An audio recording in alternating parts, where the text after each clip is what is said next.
আসসালামু আলাইকুম, মারুফ এগ্রুর পক্ষ থেকে আপনাদের সবাইকে জানাচ্ছি আন্তরিক শুভেচ্ছা ও অভিনন্দন। তো মাশাআল্লাহ, দেখতে পাচ্ছেন আমার পিছনে যে গাছটা দেখতে পাচ্ছেন, এটা হচ্ছে আমাদের সেই ব্লাড ডায়মন্ড জামরুলের মাদার গাছ। মাশাআল্লাহ, এই যে প্রচুর পরিমাণে ফল সেট হয়েছে এবং অনেকগুলো ফল আমরা খেয়েওছি। ঠিক আছে, এর থেকে মিষ্টি কোনো জামরুল হয় না। তো বাগানে আসলে এখান থেকে একটা জামরুল না খাইলে মনে করেন ভালো লাগে না, এত মিষ্টি জামরুল এটা।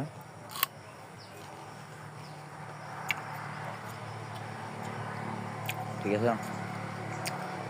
ভিতরে কোনো ফাঁপা অংশ নাই, কোনো বিষ নেই, এর থেকে মিষ্টি কোনো জামরুল হয় না।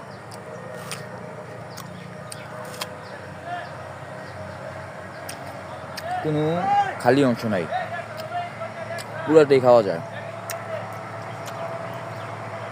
তো আপনারা চাইলে এই জামরুলের একটা চারা আপনাদের বাড়ির আঙ্গিনায় লাগাতে পারেন।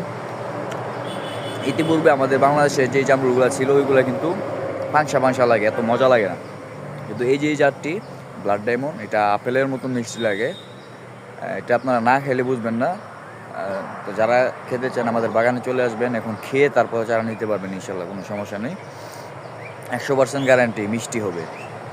তো যাদের এটা চারা লাগবে আমার সাথে যোগাযোগ করবেন, ইনশাল্লাহ আমরা সারা দেশেই কুরিয়ারের মাধ্যমে ডেলিভারি করে থাকি। তো ধন্যবাদ, আসসালামু আলাইকুম।